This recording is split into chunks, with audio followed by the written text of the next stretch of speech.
Day 1. The prospect of nuclear holocaust can ruin the best of days. That might have been how many people in the White House felt on the first day of the Cuban Missile Crisis. I'm Indy Neidell. This is Time Ghost and the Cuban Missile Crisis. The weather was foggy in Washington, D.C. on the morning of Tuesday, October 16, 1962. As the morning progressed, there was a drizzle of rain, but in the afternoon and evening it became a warm, sunny autumn day. The President of the United States of America, John Fitzgerald Kennedy, began his day with a meeting with one of the original Mercury astronauts, Wally Schirra, to congratulate him on his 9-orbit spaceflight 2 weeks earlier. Mostly, though, the day was spent in the fog of potential war with Cuba or even the Soviet Union. 2 days ago, Air Force pilot Richard Heyer had flown over the island of Cuba in a spy plane equipped with high-resolution cameras. The photos he brought back showed 3 installations of Soviet nuclear medium-range ballistic missile launch sites with SS-4 and SS-5 missiles waiting to be made deployable. Russia now had nuclear first strike capacity and could launch an attack on the U.S. mainland just as quickly as the Americans could on Russia from Turkey. The CIA had reported this to McGeorge Bundy, the president's national security advisor, last night. Bundy told Kennedy the news this morning at 8:45 and was now assembling the committee that would deal with the impending crisis. This group was the Executive Committee of the National Security Council, EXCOMM for short. Over the coming 13 days, their deliberations and actions will hold the fate of humanity in their hands. Unknown to the members of EXCOMM, though, the president was recording their conversations as they met. Now, in 2017, when the content of their meetings has been declassified, it gives us unprecedented documentation as to how the crisis was handled on the American side. EXCOMM had been created during the Berlin crisis in 1961, specifically to avoid the mistakes that had been made during the disastrous Bay of Pigs invasion earlier that same year. The decisions during that crisis had turned out to be a textbook example of groupthink, the practice of thinking or making decisions as a group in a way that discourages creativity or individual responsibility. Let's have a look at the main members of EXCOMM and see where they stood before the first meeting. John F. Kennedy had won the presidency after a campaign partly based on making America stronger than the Soviet Union in nuclear weapons, closing the so-called missile gap that assumed that the Soviets were ahead, although JFK was well aware the missile gap was a myth and that America was actually already much stronger than Russia in terms of missiles. Vice President Lyndon Baines Johnson had supported Kennedy's bluff in order to make the ticket look hard on communism, something their Republican opponent Richard Nixon had accused them of not being capable of. Secretary of State Dean Rusk was in favor of diplomatic solutions and a limited rapprochement with the Soviets. Secretary of the Treasury C. Douglas Dillon was a deeply anti-communist Republican businessman and a longtime supporter of a hard line against the Soviets. Secretary of Defense Robert McNamara had been balancing between the calls for rapprochement and harder actions against the Soviets for the past year and a half. Attorney General Robert F. Kennedy, the president's brother, was leading efforts to maintain a dialogue with the Soviets and had direct personal contacts to Russian operatives, but he was a hardliner on Cuba. Only 2 weeks earlier, on October 4th, he had been made the unofficial chairman of Operation Mongoose, a covert CIA-led initiative to support an overthrow of Cuban leader Fidel Castro, or possibly even prepare for another Cuba invasion. National Security Advisor McGeorge Bundy was an ex-Navy man and a staunch advocate for a hard line against the Soviets.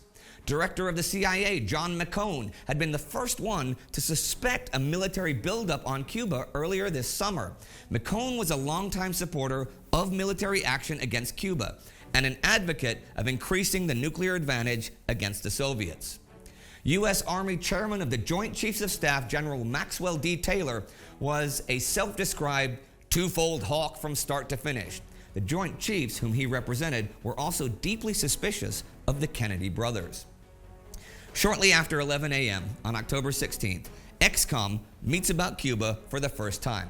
Secretary Rusk opens with a briefing on the situation.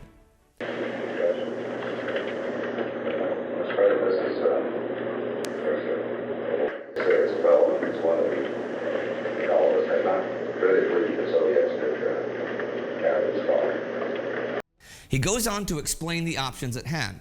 First, he points out the possibility of eliminating the missile bases, and even points out that this could, theoretically, involve the total destruction of Cuba. We ourselves are not moved to general war. We're simply doing what we said we would do if they took certain action. Or we're trying to resign for some time to eliminate the Cuban problem by action moving the island. He then outlines the diplomatic options, including making Castro aware that the Soviets might be ready to take the destruction of Cuba into consideration in order to gain control of Berlin. This was something that Soviet Foreign Minister Andrei Gromyko had intimated to the press a few weeks back. In hindsight, we have multiple sources indicating that this may have been part of a ruse by the Russians to divert attention from Cuba to Berlin and give them time to build up the secret missile sites without American interference.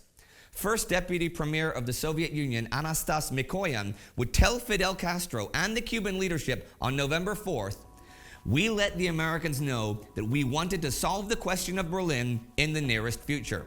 This was done in order to distract their attention away from Cuba. So we used a diversionary maneuver. In reality, we had no intention of resolving the Berlin question at that time." The real reason for the missiles in Cuba was to even out the first nuclear strike capability created by the U.S. missile sites in Turkey. Secretary Rusk and CIA Director McCone seemed to understand this full well. Mr. President, about why the Soviets are doing this, Mr. McCone suggested some weeks ago that one thing that Mr. Khrushchev may have in mind is that he knows that we have a substantial nuclear superiority, but he also knows that we don't really live under fear of his nuclear weapons to the extent that he has to live under fear of ours. Also, we have weapons nearby in Turkey and places like that. The president immediately assesses the situation. How many weapons do we have in Turkey? We have the nuclear missiles. We have about 15, I believe. Everyone agrees that the Cuban missile sites have to be eliminated, but how? General Taylor advocates surprise. We're impressed, Mr. President, with the great importance of getting a strike with all the benefit of surprise, which would mean ideally that we would have all the missiles that are in Cuba above ground where we can take them out. He wants to mobilize forces along the Atlantic coast, gather more intelligence, and then take out the missiles. While the mobilization is in process, he would assess the possibility of invasion, but also suggests a blockade to stop further missiles from coming in. The president opposes a blockade. In his view, it could easily be circumvented with submarines, right? They believe that it's unlikely that the Soviets will go to full-on nuclear war over Cuba, but Berlin might be in play. That being said, McNamara is concerned that the Cubans, not the Russians, might have control over the missiles. We don't know what kinds of communications the Soviets have with those sites. We don't know what kinds of control they have with warheads. In fact, Khrushchev had considered giving control over at least the tactical nuclear arms to Castro, though control over the actual ballistic missiles was never an option. First Deputy Mikoyan had opposed giving any control whatsoever to the Cubans and had prevailed, though McNamara's fears were justified in other ways, as we'll see in a few days. In the end, EXCOMM agrees to draw up a variety of plans for airstrikes to knock out the missiles before they become operational, and to seriously consider invasion plans after that. They adjourn the meeting and will meet again in the early evening. When EXCOMM meets again at 6:30 p.m., the discussion continues and the lines now get drawn more clearly.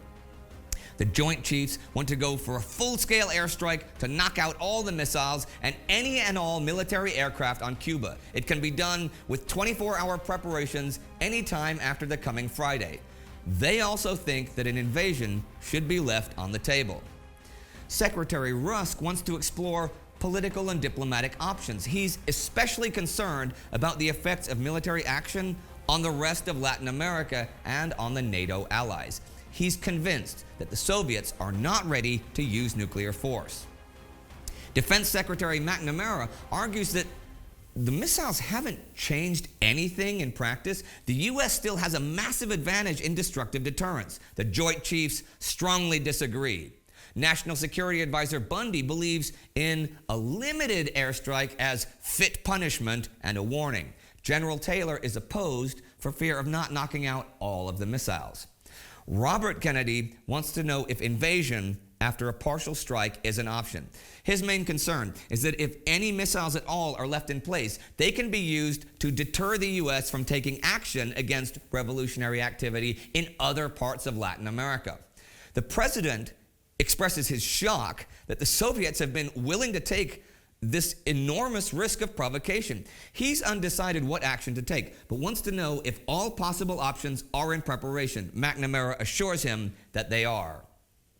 They agree to continue planning for all eventualities and to revisit the issue the next day, and they will continue gathering intelligence via spy plane activity. So at the end of this first day of the crisis, the world goes to sleep without knowing that the wheels of war have been set in motion by Moscow, Havana, and Washington. It will be several days until the world finds out, but by then the crisis will deepen, and many of the fears expressed in the White House this day will look like they are coming to pass. The President and First Lady dine with guests that evening. One of them is the philosopher Sir Isaiah Berlin. In his book, Two Concepts of Liberty, Berlin argues that there are two concepts of freedom: negative freedom, which is freedom from interference, and positive freedom, which asks not what we are free from, but what we are free to do. Little does Berlin know that his host that evening has neither of those freedoms. Join us next time for day 2 of the Cuban Missile Crisis, when thoughts turn to action. Don't forget to subscribe, and if you missed our previous episode, you can find it right here. Last but not least, support us on Patreon to make more history. There's a link below. Good night and good luck.